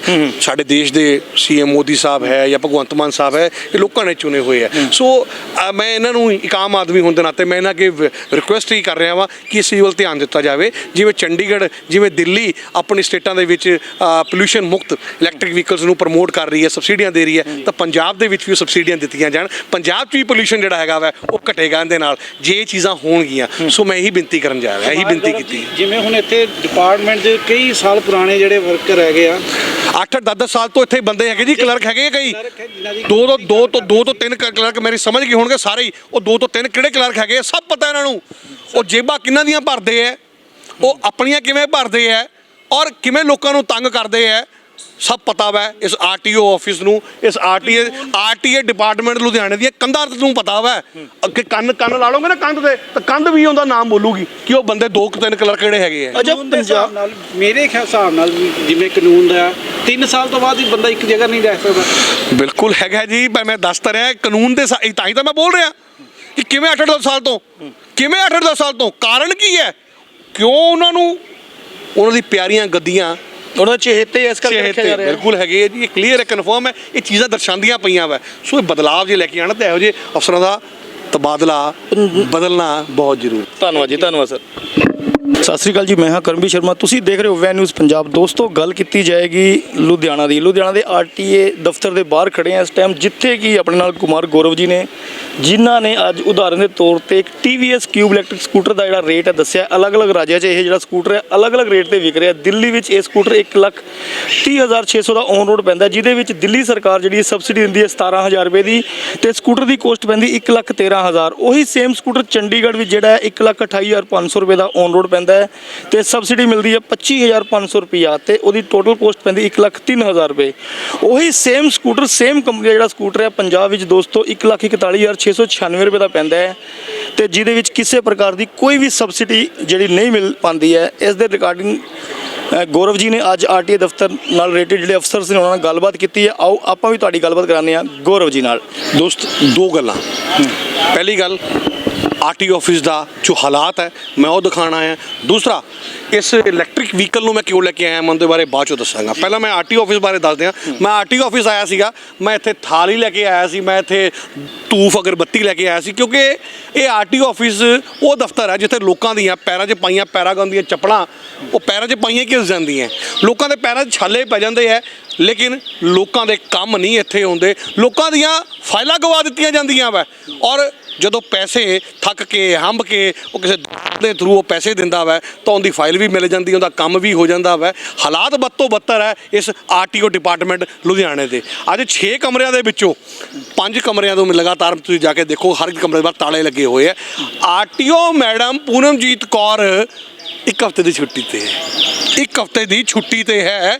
ਲੋਕ ਪਰੇਸ਼ਾਨ ਹੈ, ਲੋਕਾਂ ਦੇ ਕੰਮ ਨਹੀਂ ਹੁੰਦੇ ਪਏ। Optional ਕੋਈ ਰੱਖਿਆ ਗਿਆ ਹੈ? ਆਪਸ਼ਨਲ ਤੁਹਾਡੇ ਸਾਹਮਣੇ ਹੈ ਜੀ, ਬੰਦ ਤਾਲੇ ਹੈ, ਕੁਝ ਆਪਸ਼ਨਲ ਨਹੀਂ ਇੱਥੇ ਹੈਗਾ। ਔਰ ਇੱਥੇ ਇੱਕ ਅਫਸਰ ਇੱਥੇ ਜਿਹੜੇ ਹੈਗੇ ਆ, ਉਹਦਾ ਨਾਮ ਕਲਰਕ ਦੇ ਤੌਰ ਤੇ ਉਹ ਮੈਡਮ ਨੀਲਮ ਉਹਨਾਂ ਦਾ ਨਾਮ ਹੈ। ਬੀਤੇ ਦਿਨੋਂ ਵੀ ਟਰੈਕ ਤੇ ਹਾਲਾਤ ਬਦ ਤੋਂ ਬੱਤਰ ਸੀ। ਸ਼ਾਇਦ ਹੀ ਕੋਈ ਹਫਤਾ ਹੋਵੇ ਅਖਬਾਰਾਂ 'ਚ ਜਿਸ ਦਿਨ ਨਾਂ ਲੱਗਦਾ ਹੋਵੇ। 153 ਸ਼ਿਕਾਇਤਾਂ ਉਹਨਾਂ ਦੇ ਨਾਮ ਦੇ ਉੱਤੇ ਦਿੱਤੀਆਂ ਹੋਈਆਂ ਲੋਕਾਂ ਨੇ, ਫਿਰ ਦਰਜ ਕੋਈ ਹੈ। ਕਾਰਵਾਈ 153 ਕਾਰਵਾਈ, ਇਹੀ ਤਾਂ ਹੈਰਾਨੀ ਵਾਲੀ ਗੱਲ ਹੈ। ਔਰ ਉਹ ਕਾਰਵਾਈ ਛੱਡੋ, ਉੱਪਰੋਂ ਉਹਨਾਂ ਨੂੰ 2-2 ਗੱਦੀਆਂ, 2-2 ਸੀਟਾਂ, 2-2 ਪੋਸਟਾਂ ਦਿੱਤੀਆਂ ਹੋਈਆਂ ਵਾ। ਉਹ ਉੱਥੇ ਟਰੈਕ ਤੇ ਕਲਰਕ ਵੀ ਹੈ ਔਰ ਇੱਥੇ ਲਾਇਸੈਂਸ ਡਿਪਾਰਟਮੈਂਟ ਦੇ ਵਿੱਚ ਵੀ ਕੰਮ ਕਰਦੇ ਪਏ ਆ। ਔਰ ਕਹਿਣ ਵਾਲੇ ਤਾਂ ਇਹ ਵੀ ਕਹਿੰਦੇ ਪਏ ਆ ਕਿ ਉੱਥੇ ਟਰੈਕ ਤੇ ਬੈਠੇ ਲਾਇਸੈਂਸ ਦਾ ਕੰਮ ਕਰਾਇਆ ਜਾਂਦਾ ਵਾ। ਬੜਾ ਕੁਝ ਹੁੰਦਾ ਵਾ, ਬਸ ਜੇਬ ਢਿੱਲੀ ਕਰੋ। ਇੱਕ ਅਫਸਰ ਦੋ ਜਗ੍ਹਾ ਕਿਵੇਂ ਜਾ ਸਕਦਾ ਹੈ? ਇਹ ਤਾਂ ਦੇਖੋ ਜੀ, ਇਹ ਤਾਂ ਤੁਸੀਂ ਪੁੱਛਿਓ ਨਾ, ਇਹ ਆਰਟੀਓ ਸਾਹਿਬ ਨੂੰ ਤੁਸੀਂ ਪੁੱਛਿਓ ਕਿ ਕਿਵੇਂ ਕੰਮ ਕਰਾਇਆ ਜਾ ਰਿਹਾ ਵਾ। ਔਰ ਅੱਗਿਓਂ ਦੀ ਉਹੀਓ ਨੀਲਮ ਮੈਡਮ, ਅਗਰ ਮਹੀਨੇ ਦੇ ਵਿੱਚ ਸ਼ਨੀਵਾਰ ਐਤਵਾਰ ਕੱਢ ਦਿਓ ਤਾਂ 24 ਦਿਨਾਂ ਚੋਂ 20 ਦਿਨ ਉਹ ਮੈਡਮ ਦਾ ਕਹਿਣਾ ਵਾ ਮੈਂ ਸੀਟ ਤੇ ਕਿਵੇਂ ਬੈਠਾ, ਕਦੀ ਕਮਰਾ ਤਾਲਾ ਲੱਗਿਆ ਹੁੰਦਾ, ਕਦੀ ਆਫਿਸ ਆਣਾ ਨਹੀਂ ਹੁੰਦਾ। ਮੈਂ ਕੋਟ ਹਾਂ ਮੈਡਮ, ਤੁਹਾਨੂੰ ਕੋਰਟ ਜਾਣ ਦੇ ਪੈਸੇ, ਉਸ ਕੁਰਸੀ ਤੇ ਲੋਕਾਂ ਦੇ ਕੰਮ ਕਰਾਉਣ ਦੀ ਤਨਖਾਹ ਸੈਲਰੀ ਮਿਲਦੀ ਪਈ। ਕੋਰਟ ਵਾਸਤੇ ਤਾਂ ਇਹਨਾਂ ਨੂੰ ਅਲੱਗ ਬੰਦਾ ਇੱਕ ਮੁਹੱਈਆ ਕਰਵਾਇਆ ਜਾਂਦਾ। ਇੱਕ ਮਿੰਟ ਮੈਂ ਕੰਪਲੀਟ ਵੀਰੇ ਗੱਲ ਜ਼ਰੂਰ ਕਰਨਾ ਚਾਹੁੰਦਾ, ਕਿਉਂਕਿ ਉਹਨਾਂ ਨੂੰ ਅਲੱਗ ਬੰਦਾ ਮੁਹੱਈਆ ਕਰਵਾਇਆ ਜਾਂਦਾ ਵਾ, ਤਾਂ ਕੋਰਟ ਉਹਨੂੰ ਜਾਣਾ ਚਾਹੀਦਾ ਵਾ। ਨੀਲਮ ਮੈਡਮ ਕਿਉਂ ਸੀਟ ਛੱਡ ਕੇ ਜਾਣ? ਇਹੋ ਹਾਲ ਇੱਥੇ ਹੋਰ ਕਲਰਕਾਂ ਦਾ ਵਾ। ਕਈ ਕਲਰਕ ਤਾਂ ਐਸੇ ਇੱਥੇ ਤੋਂ ਜਿਹਨਾਂ ਨੂੰ ਕੰਮ ਤੁਸੀਂ ਕਰਨ ਦਾ ਮੌਕਾ ਹੀ ਨਹੀਂ ਦੇਣਾ, ਉਹ ਤਬਾਦਲਾ ਕਰਕੇ ਭੱਜ ਕੇ 4 ਤੋਂ 5 ਇੱਥੇ ਟੋਟਲ ਕਲਰਕ ਹੈਗੇ ਆ ਇਸ ਦਫ਼ਤਰ ਦੇ ਵਿੱਚ। 2 ਕਲਰਕ ਐਸੇ ਆ ਇੱਥੇ ਜਿਹੜੇ ਹਾਵੀ ਹੈ, ਬਾਕੀ ਦੇ ਸਾਰੇ ਸ਼ਾਇਦ ਉਹਨਾਂ ਦਾ ਇਹ ਵੀ ਕਹਿਣਾ ਹੋਇਆ ਕਿ ਇਸ ਦਾ ਆਰਟੀਓ ਤੋਂ ਵੀ ਜ਼ਿਆਦਾ ਤਾਕਤਵਰ ਆ, ਸਟਰੋਂਗ ਆ। ਜੇ ਉਹਨਾਂ ਦੀ ਬਿਜਨਸ ਜਾਂਚ ਵੀ ਕਰਾ ਲਿੱਤੀ ਜਾਵੇ ਨਾ ਤਾਂ ਕਰੋੜਾਂ ਰੁਪਈਆ ਉਹਨਾਂ 2 ਬੰਦਿਆਂ ਕੋਲੋਂ ਨਿਕਲਣ। ਕੰਮ ਕਰਕੇ ਇੱਥੇ ਰਾਜੀ ਨਹੀਂ ਹੈਗੇ, ਹਾਲਾਤ ਬਦ ਤੋਂ ਬੱਤਰ ਹੈਗੇ ਆ। ਬਾਕੀ ਉਹ ਕਹਿੰਦੇ ਜਿਹੋ ਜੀ ਇਲ ਉਹੋ ਜੀ ਕੋਕੋ। ਮੈਂ ਇਸ ਟਰਾਂਸਪੋਰਟ ਇਸ ਆਰਟੀਓ ਆਫਿਸ ਦਾ ਕੀ ਕਰਾਂ ਜਦ ਚੰਡੀਗੜ੍ਹ ਵਾਲੇ ਹੀ ਜਿਹੜੇ ਸਟੇਟ ਟਰਾਂਸਪੋਰਟ ਅਫਸਰ ਹੈਗੇ ਆ, ਮੈਂ ਉਹਨਾਂ ਦੀ ਗੱਲ ਕਰਦਾ ਪਿਆ, ਉਸ ਡਿਪਾਰਟਮੈਂਟ ਦੀ ਗੱਲ ਕਰਦਾ ਪਿਆ। ਆ ਸਟੇਟ ਟਰਾਂਸਪੋਰਟ ਅਫਸਰ ਡਿਪਾਰਟਮੈਂਟ ਵੱਲੋਂ ਆ ਨੋਟੀਫਿਕੇਸ਼ਨ ਤੁਸੀਂ ਦੇਖ ਸਕਦੇ ਹੋ। ਇਹ ਨੋਟੀਫਿਕੇਸ਼ਨ ਦੀ ਇੱਕ ਕਾਗਜ਼, ਮੈਂ ਹਾਲੇ ਕਾਗਜ਼ ਹੀ ਕਹੂੰਗਾ, ਇਹ ਮਹਿਜ਼ ਕਾਗਜ਼ ਹੀ ਹੈ, ਕਿਉਂਕਿ 13 ਤਰੀਕ ਦਾ ਇਹ ਨੋਟੀਫਿਕੇਸ਼ਨ, 13 ਅਪ੍ਰੈਲ ਦਾ ਨੋਟੀਫਿਕੇਸ਼ਨ ਵਿਕਾਸ ਗਰਗ ਜਿਹੜੇ ਕਿ ਪ੍ਰਿੰਸੀਪਲ ਸੈਕਟਰੀ ਸੀਗੇ ਉਹਨਾਂ ਵੱਲੋਂ ਕੱਢਿਆ ਜਾਂਦਾ ਵਾ। ਉਸ ਤੋਂ ਬਾਅਦ ਇਹਨਾਂ ਦੀ ਬਦਲੀ ਹੋ ਗਈ, ਇਹਨਾਂ ਦੀ ਜਗ੍ਹਾ ਦੇ ਉੱਤੇ ਦਿਲਰਾਜ ਸੰਘੇਵਾਲੀਆ ਜੀ ਆ ਜਾਂਦੇ ਆ। ਉਹਨਾਂ ਨੇ ਚਾਰਜ ਨਹੀਂ ਸਾਂਭਿਆ, ਲੇਕਿਨ ਜਿਹੜੇ STC ਹੈਗੇ ਆ ਮਨੀਸ਼ ਜੀ, ਜਦੋਂ ਉਹਨਾਂ ਨਾਲ ਮੇਰੀ ਗੱਲ ਹੋਈ ਕਿ ਭਾਈ ਇਹ ਕਾਗਜ਼ ਦਾ ਟੁਕੜਾ ਬਣਾ ਕੇ ਕਿਉਂ ਛੱਡ ਦਿੱਤਾ, ਮੈਨੂੰ ਇਸ ਗੱਲ ਦਾ ਜਵਾਬ ਦਿਓ। ਮਨੀਸ਼ ਜੀ ਨੂੰ ਮੈਂ ਜਦੋਂ ਪੁੱਛਿਆ, ਮਨੀਸ਼ ਜੀ ਮੈਨੂੰ ਇਸ ਗੱਲ ਦਾ ਜਵਾਬ ਦਿਓ ਕਿ ਜਿਹੜਾ ਨੋਟੀਫਿਕੇਸ਼ਨ ਤੁਹਾਡੇ ਆਪਣੇ ਮਤਲਬ ਦਾ ਹੁੰਦਾ ਵਾ ਉਹ ਤਾਂ ਤੁਸੀਂ ਰਾਤੋਂ ਰਾਤ ਲਾਗੂ ਕਰ ਦਿੰਦੇ ਹੋ। ਜਿਹੜਾ ਜਨਤਾ ਦੇ ਫਾਇਦਾ ਦਾ ਹੋਵੇ, ਜਨਤਾ ਦਾ ਮਤਲਬ ਦਾ ਹੋਵੇ। 13 ਤਰੀਕ ਦਾ ਜੀ, 13 ਅਪ੍ਰੈਲ ਦਾ। ਹੁਣ ਤੱਕ ਜਿਹੜਾ ਮਤਲਬ 1 ਮਹੀਨੇ ਦੇ ਕਰੀਬ ਹੋ ਚੁੱਕਿਆ ਹੋਇਆ ਵਾ, ਹਾਲੇ ਤੱਕ ਇਹ ਅਮੈਂਡਮੈਂਟ ਨਹੀਂ ਹੋਇਆ। ਜੇ ਇਹ ਅਮੈਂਡਮੈਂਟ ਹੋ ਗਿਆ ਹੁੰਦਾ, ਜੇ ਸੌਫਟਵੇਅਰ 'ਚ ਅਪਲੋਡ ਹੋ ਜਾਂਦਾ, ਤਾਂ ਇਹ ਡੀਲਰਾਂ ਦਾ ਕਹਿਣਾ ਵਾ, ਇਲੈਕਟ੍ਰਿਕ ਵਹੀਕਲਸ ਵੇਚਣ ਵਾਲੇ ਡੀਲਰਾਂ ਦਾ ਕਹਿਣਾ ਵਾ ਕਿ ਲੋਕਾਂ ਦਾ 10-10, 15-15, 20-20 ਹਜ਼ਾਰ ਰੁਪਏ ਦਾ 2 ਵੀਲਰ ਦਾ ਫਾਇਦਾ ਹੋ ਜਾਂਦਾ। 3 ਵੀਲਰ ਇਲੈਕਟ੍ਰਿਕ ਵਹੀਕਲਸ ਦਾ ਹੋਰ ਵੀ ਫਾਇਦਾ ਹੁੰਦਾ, ਕਿਉਂਕਿ ਇਸ ਨੋਟੀਫਿਕੇਸ਼ਨ ਦੇ ਵਿੱਚ ਸਾਫ਼ ਮੈਂਸ਼ਨ ਹੈ ਕਿ 3 ਸਾਲਾਂ ਵਾਸਤੇ ਪੰਜਾਬ ਸਰਕਾਰ ਰੋਡ ਟੈਕਸ ਇਲੈਕਟ੍ਰਿਕ ਵਹੀਕਲ ਤੇ ਖਤਮ ਕਰਦੀ ਹੈ, ਸਿਰਫ RC ਦਾ ਖਰਚਾ ਲਿੱਤਾ ਜਾਏਗਾ। ਲੇਕਿਨ ਮਨੀਸ਼ ਜੀ ਨੂੰ ਜਦੋਂ ਮੈਂ ਪੁੱਛਿਆ ਕਿ ਇਹ ਪੈਸੇ ਅੱਜ 1 ਮਹੀਨਾ ਹੋਣ ਦੇ ਕਰੀਬ ਆ ਗਿਆ, ਜਿਨ੍ਹਾਂ ਨੇ ਇਸ 1 ਮਹੀਨੇ ਦੇ ਕਰੀਬ ਨੋਟੀਫਿਕੇਸ਼ਨ ਤੁਸੀਂ ਕੱਢ ਦਿੱਤਾ ਲੇਕਿਨ ਅਮੈਂਡਮੈਂਟ ਨਹੀਂ ਕੀਤਾ, ਲੇਕਿਨ ਲੋਕੀ ਜਿਨ੍ਹਾਂ ਨੇ ਖਰੀਦੇ ਹੈ ਵਹੀਕਲਸ, ਇਲੈਕਟ੍ਰਿਕ ਵਹੀਕਲਸ, ਉਹ ਰਿਫੰਡ ਕਰੋਗੇ? ਉਹ ਪੈਸੇ ਰਿਫੰਡ ਕਰੋਗੇ? ਤਾਂ ਕਹਿੰਦੇ ਹਾਂ ਜ਼ਰੂਰ ਕਰਾਂਗੇ। ਲੇਕਿਨ ਡੀਲਰਾਂ ਦਾ ਸਾਫ਼ ਕਹਿਣਾ ਵਾ ਕਿ ਜਿੰਨੇ ਕਿਹਾ ਵਾ ਉਹਦੇ ਕੋਲ ਜਾ ਕੇ ਪੈਸੇ ਲੈ ਲਿਓ। ਡੀਲਰ ਕੋਈ ਵੀ ਇਲੈਕਟ੍ਰਿਕ ਵਹੀਕਲ ਦਾ ਪੈਸੇ ਰਿਫੰਡ ਨਹੀਂ ਕਰੇਗਾ। ਜਿਸ ਦਿਨ ਇਹ ਸੌਫਟਵੇਅਰ ਅਮੈਂਡਮੈਂਟ ਹੋਏਗੀ ਸੌਫਟਵੇਅਰ ਦੀ, ਇਹ ਸੌਫਟਵੇਅਰ ਦੇ ਵਿੱਚ RC ਪੰਚ ਹੋਏਗੀ, ਜੋ ਪੈਸੇ ਜਿਸ ਦਿਨ ਲੈਸ ਹੋਣਗੇ, ਕਿਉਂਕਿ ਇਹ ਡਿਪਾਰਟਮੈਂਟ ਨੇ ਕਰਨੇ ਹੈ, ਇਹ ਡੀਲਰਾਂ ਦਾ ਕਹਿਣਾ ਸੀ ਆਪਣੀ ਜੇਬ ਚੋਂ ਨਹੀਂ ਕਰਨਾ। ਦੇਖੋ ਇੱਕ ਪਾਸੇ ਤਾਂ ਸਾਡਾ ਇਹ ਡਿਪਾਰਟਮੈਂਟ ਜਿਹੜਾ ਹੈਗਾ, ਇਹ ਸਾਡਾ ਜਿਹੜਾ ਡਿਪਾਰਟਮੈਂਟ ਟਰਾਂਸਪੋਰਟ ਡਿਪਾਰਟਮੈਂਟ ਹੈਗਾ ਵਾ, ਸਾਡਾ ਆਰਟੀਓ ਡਿਪਾਰਟਮੈਂਟ ਹੈਗਾ, ਲੋਕਾਂ ਦੀਆਂ ਕੀਸੀਆਂ ਕਢਾਉਂਦਾ ਪਿਆ ਵਾ, ਲੋਕਾਂ ਦਾ ਹੱਕ ਦਿੰਦਾ ਨਹੀਂ ਪਿਆ। ਔਰ ਦੂਜੇ ਪਾਸੇ ਜਿਹੜੀਆਂ ਹੋਰ ਸੀਟਾਂ ਹੈਗੀਆਂ ਵਾ, ਮੈਂ ਉਦਾਹਰਨ ਦੇ ਤੌਰ ਤੇ ਤੁਹਾਡੇ ਸਾਹਮਣੇ ਇੱਕ ਤੁਸੀਂ ਆ ਬੋਰਡ ਬਣਾਇਆ ਇਹ ਸਕੂਟਰ ਹੈ ਜਿਹੜਾ ਉਦਾਹਰਨ ਦੇ ਤੌਰ ਤੇ ਮੈਂ ਦੱਸਣਾ ਚਾਹੁੰਦਾ। ਇੱਕ ਬਲੈਕ ਬੋਰਡ ਵੀ ਮੈਂ ਇੱਥੇ ਇਸ ਲਈ ਲਗਾਇਆ ਵਾ। ਇਹ TVS iQube ਇਲੈਕਟ੍ਰਿਕ ਸਕੂਟਰ ਹੈ ਜਨਾਬ। ਠੀਕ ਹੈ। ਦਿੱਲੀ ਦੇ ਵਿੱਚ ਜਦੋਂ ਮੈਂ ਇਸ ਇਲੈਕਟ੍ਰਿਕ ਸਕੂਟਰ ਦੀ ਸਾਰੀ ਇਨਫੋਰਮੇਸ਼ਨ ਕਲੈਕਟ ਕੀਤੀ, ਮੈਂ ਇਹਦੇ ਬਾਰੇ ਜੋ ਇਹਦੇ ਬਾਰੇ ਨੋਟੀਫਿਕੇਸ਼ਨ, ਜੋ ਵੀ ਚੀਜ਼ਾਂ, ਜੋ ਵੀ ਉਹਨਾਂ ਕੋਲੋਂ ਮੈਂ ਪੁੱਛਿਆ, ਤਾਂ ਮੈਨੂੰ ਸਾਰਾ ਪਤਾ ਚੱਲਿਆ ਕਿ ਦਿੱਲੀ ਦੇ ਵਿੱਚ ਇਹ ਸਕੂਟਰ ਜਿਹੜਾ iQube ਹੈ, ਉਦਾਹਰਨ ਦੇ ਤੌਰ ਤੇ ਹਲੇ ਮੈਂ ਇੱਕ ਸਕੂਟਰ ਦੀ ਗੱਲ ਕਰ ਰਿਹਾ ਵਾਂ, ਮੈਂ ਹੋਰ ਸਾਰੇ ਇਲੈਕਟ੍ਰਿਕ ਵਹੀਕਲਸ ਦੀ ਹਲੇ ਗੱਲ ਨਹੀਂ ਕਰ ਰਿਹਾ, ਕਿਉਂਕਿ ਉਹਨਾਂ ਦਾ ਵੀ ਇਹੀ ਫੰਡਾ ਵਾ। ਠੀਕ ਹੈ। ਦਿੱਲੀ ਦੇ ਵਿੱਚ ਇਹ ਸਕੂਟਰ ਜਿਹੜਾ TVS iQube ਹੈ, ਉਦਾਹਰਨ ਦੇ ਤੌਰ ਤੇ 1,30,600 ਰੁਪਏ ਦਾ ਔਨ ਰੋਡ ਹੈ। ਔਰ ਦਿੱਲੀ ਦੀ ਸਟੇਟ ਸਰਕਾਰ 17,000 ਰੁਪਏ ਸਬਸਿਡੀ ਦਿੰਦੀ ਪਈ ਹੈ। ਤਾਂ ਸਬਸਿਡੀ ਦੇਣ ਤੋਂ ਬਾਅਦ 1,30,600 ਰੁਪਏ ਵਾਲਾ ਸਕੂਟਰ ਪੈਂਦਾ ਪਿਆ 1,13,000 ਰੁਪਏ ਦਾ। ਕਿੰਨੇ ਦਾ? ਮਾਤਰ 1,13,000 ਰੁਪਏ ਦਾ ਦਿੱਲੀ 'ਚ। ਚੰਡੀਗੜ੍ਹ ਦੇ ਵਿੱਚ ਇਹ ਸਕੂਟਰ ਜਿਹੜਾ ਹੈਗਾ ਵਾ, ਇਹੀ scooter same scooter iQube TVS ਦਾ 1,28,500 ਰੁਪਏ ਦਾ। ਸਬਸਿਡੀ ਕਿੰਨੀ ਹੈ? ਚੰਡੀਗੜ੍ਹ ਪ੍ਰਸ਼ਾਸਨ ਵੱਲੋਂ, ਚੰਡੀਗੜ੍ਹ ਇੱਕ ਯੂਨੀਅਨ ਟੈਰੀਟਰੀ ਹੈ, ਚੰਡੀਗੜ੍ਹ ਵੱਲੋਂ 25,500 ਰੁਪਏ ਦਾ। ਚੰਡੀਗੜ੍ਹ ਦੇ ਵਿੱਚ ਇਹ ਸਕੂਟਰ ਔਰ ਦਿੱਲੀ ਦੇ ਵਿੱਚ 1,13,000 ਦਾ, ਚੰਡੀਗੜ੍ਹ ਦੇ ਵਿੱਚ 1,03,000 ਰੁਪਏ ਦਾ। Insurance, RC, handling charging, charger ਦੇ ਖਰਚਾ ਸਾਰਾ ਕੁਝ ਇਨਕਲੂਡ ਹੈ। ਔਰ ਪੰਜਾਬ ਦੇ ਵਿੱਚ ਇਹੀ ਸਕੂਟਰ ਜਿਹੜਾ ਦਿੱਲੀ 'ਚ 1,13,000 ਦਾ ਹੈ ਔਰ ਚੰਡੀਗੜ੍ਹ 'ਚ 1,03,000 ਦਾ ਹੈ, ਪੰਜਾਬ 'ਚ 1,41,696 ਰੁਪਏ ਦਾ। ਕੋਈ ਸਬਸਿਡੀ ਨਹੀਂ ਮਿਲਦੀ ਪਈ ਪੰਜਾਬ ਦੇ ਵਿੱਚ। ਪਰ ਸਬਸਿਡੀ ਦੀ ਗੱਲ ਤਾਂ ਅਸੀਂ ਬਾਅਦ 'ਚੋਂ ਕਰਾਂਗੇ ਪੰਜਾਬ ਦੇ ਡਿਪਾਰਟਮੈਂਟ ਨਾਲ ਜਾਂ ਸਰਕਾਰਾਂ ਨਾਲ, ਲੇਕਿਨ ਘੱਟੋ ਘੱਟ ਜਿਹੜਾ ਰੋਡ ਟੈਕਸ ਹੈਗਾ, ਜਿਹੜਾ ਨੋਟੀਫਿਕੇਸ਼ਨ ਤੁਸੀਂ 13 ਅਪ੍ਰੈਲ ਦਾ ਜਾਰੀ ਕੀਤਾ ਹੋਇਆ ਵਾ, ਉਹਨੂੰ ਤਾਂ ਇੰਪਲੀਮੈਂਟ ਕਰਵਾ ਦਿਓ। ਲੋਕਾਂ ਨੂੰ ਕੁਛ ਤਾਂ ਰਾਹਤ ਮਿਲੇਗੀ, ਕੁਛ ਤਾਂ ਫਾਇਦਾ ਹੋਏਗਾ।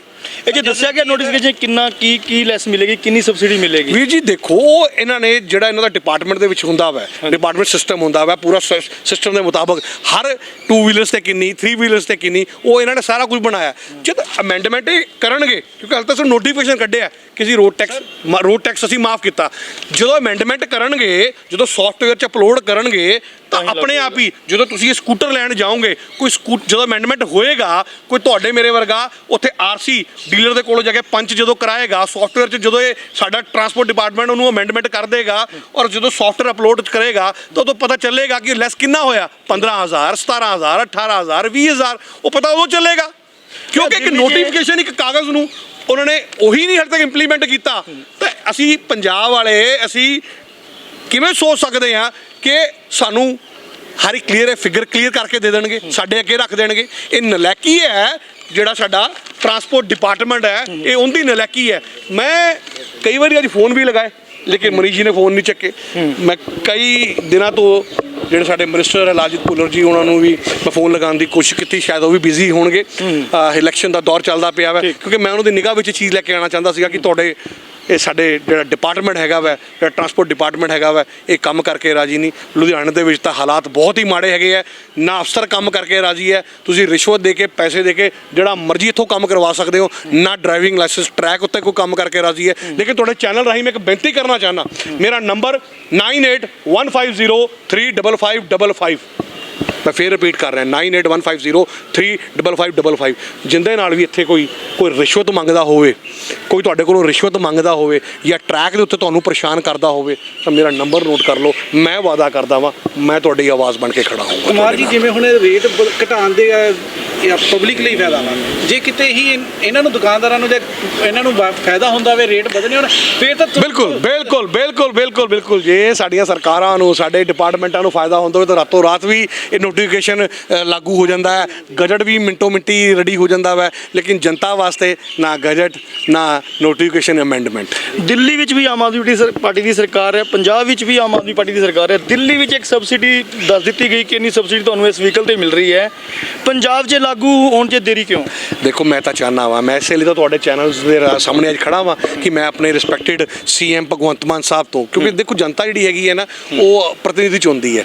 ਸਾਡੇ ਦੇਸ਼ ਦੇ CM ਮੋਦੀ ਸਾਹਿਬ ਹੈ ਜਾਂ ਭਗਵੰਤ ਮਾਨ ਸਾਹਿਬ ਹੈ, ਇਹ ਲੋਕਾਂ ਨੇ ਚੁਣੇ ਹੋਏ ਹੈ। ਸੋ ਮੈਂ ਇਹਨਾਂ ਨੂੰ ਇੱਕ ਆਮ ਆਦਮੀ ਹੋਣ ਦੇ ਨਾਤੇ ਮੈਂ ਇਹਨਾਂ ਅੱਗੇ ਰਿਕੁਐਸਟ ਹੀ ਕਰ ਰਿਹਾ ਵਾਂ ਕਿ ਇਸ ਵੱਲ ਧਿਆਨ ਦਿੱਤਾ ਜਾਵੇ। ਜਿਵੇਂ ਚੰਡੀਗੜ੍ਹ, ਜਿਵੇਂ ਦਿੱਲੀ ਆਪਣੀ ਸਟੇਟਾਂ ਦੇ ਵਿੱਚ ਪੋਲਿਊਸ਼ਨ ਮੁਕਤ ਇਲੈਕਟ੍ਰਿਕ ਵਹੀਕਲਸ ਨੂੰ ਪ੍ਰਮੋਟ ਕਰ ਰਹੀ ਹੈ, ਸਬਸਿਡੀਆਂ ਦੇ ਰਹੀ ਹੈ, ਤਾਂ ਪੰਜਾਬ ਦੇ ਵਿੱਚ ਵੀ ਸਬਸਿਡੀਆਂ ਦਿੱਤੀਆਂ ਜਾਣ। ਪੰਜਾਬ 'ਚ ਵੀ ਪੋਲਿਊਸ਼ਨ ਜਿਹੜਾ ਹੈਗਾ ਵਾ ਉਹ ਘਟੇਗਾ ਇਹਦੇ ਨਾਲ, ਜੇ ਇਹ ਚੀਜ਼ਾਂ ਹੋਣਗੀਆਂ। ਸੋ ਮੈਂ ਇਹੀ ਬੇਨਤੀ ਕਰਨ ਜਾ ਰਿਹਾ, ਇਹੀ ਬੇਨਤੀ ਕੀਤੀ। ਜਿਵੇਂ ਹੁਣ ਇੱਥੇ ਡਿਪਾਰਟਮੈਂਟ 'ਚ ਕਈ ਸਾਲ ਪੁਰਾਣੇ ਜਿਹੜੇ ਵਰਕਰ ਹੈਗੇ ਆ, 8-10 ਸਾਲ ਤੋਂ ਇੱਥੇ ਬੰਦੇ ਹੈਗੇ ਜੀ, ਕਲਰਕ ਹੈਗੇ ਕਈ, ਦੋ ਤੋਂ ਤਿੰਨ ਕਲਰਕ, ਮੇਰੀ ਸਮਝ ਗਏ ਹੋਣਗੇ ਸਾਰੇ ਹੀ। ਉਹ 2 ਤੋਂ 3 ਕਿਹੜੇ ਕਲਰਕ ਹੈਗੇ ਸਭ ਪਤਾ ਇਹਨਾਂ ਨੂੰ। ਉਹ ਜੇਬਾਂ ਕਿਹਨਾਂ ਦੀਆਂ ਭਰਦੇ ਹੈ, ਉਹ ਆਪਣੀਆਂ ਕਿਵੇਂ ਭਰਦੇ ਹੈ ਔਰ ਕਿਵੇਂ ਲੋਕਾਂ ਨੂੰ ਤੰਗ ਕਰਦੇ ਹੈ, ਸਭ ਪਤਾ ਵਾ ਇਸ RTO ਆਫਿਸ ਨੂੰ, ਇਸ RTA ਡਿਪਾਰਟਮੈਂਟ ਲੁਧਿਆਣੇ ਦੀਆਂ ਕੰਧਾਂ ਨੂੰ ਪਤਾ ਵਾ। ਅੱਗੇ ਕੰਨ ਲਾ ਲਓਗੇ ਨਾ ਕੰਧ ਤੇ, ਤਾਂ ਕੰਧ ਵੀ ਉਹਦਾ ਨਾਮ ਬੋਲੂਗੀ ਕਿ ਉਹ ਬੰਦੇ 2-3 ਕਲਰਕ ਕਿਹੜੇ ਹੈਗੇ ਆ। ਪੰਜਾਬ ਨਾਲ ਮੇਰੇ ਹਿਸਾਬ ਨਾਲ ਜਿਵੇਂ ਕਾਨੂੰਨ ਦਾ 3 ਸਾਲ ਤੋਂ ਬਾਅਦ ਹੀ ਬੰਦਾ ਇੱਕ ਜਗ੍ਹਾ ਨਹੀਂ ਰਹਿ ਸਕਦਾ। ਬਿਲਕੁਲ ਹੈਗਾ ਜੀ, ਪਰ ਮੈਂ ਦੱਸ ਤਾਂ ਰਿਹਾ ਕਾਨੂੰਨ ਦੇ ਤਾਂ ਹੀ ਤਾਂ ਮੈਂ ਬੋਲ ਰਿਹਾ ਕਿ ਕਿਵੇਂ 8-10 ਸਾਲ ਤੋਂ, ਕਿਵੇਂ 8-10 ਸਾਲ ਤੋਂ, ਕਾਰਨ ਕੀ ਹੈ, ਕਿਉਂ ਉਹਨਾਂ ਨੂੰ ਉਹਨਾਂ ਦੀ ਪਿਆਰੀਆਂ ਗੱਦੀਆਂ, ਉਹਨਾਂ ਚਹੇਤੇ ਇਸ ਕਰਕੇ ਰੱਖਿਆ ਜਾ ਰਿਹਾ। ਬਿਲਕੁਲ ਹੈਗੇ ਜੀ, ਇਹ ਕਲੀਅਰ ਹੈ, ਕਨਫਰਮ ਹੈ, ਇਹ ਚੀਜ਼ਾਂ ਦਰਸਾਉਂਦੀਆਂ ਪਈਆਂ ਵਾ। ਸੋ ਇਹ ਬਦਲਾਵ ਜੇ ਲੈ ਕੇ ਆਉਣਾ ਤਾਂ ਇਹੋ ਜਿਹੇ ਅਫਸਰਾਂ ਦਾ ਤਬਾਦਲਾ ਬਦਲਣਾ ਬਹੁਤ ਜ਼ਰੂਰੀ। ਧੰਨਵਾਦ ਜੀ, ਧੰਨਵਾਦ ਸਰ।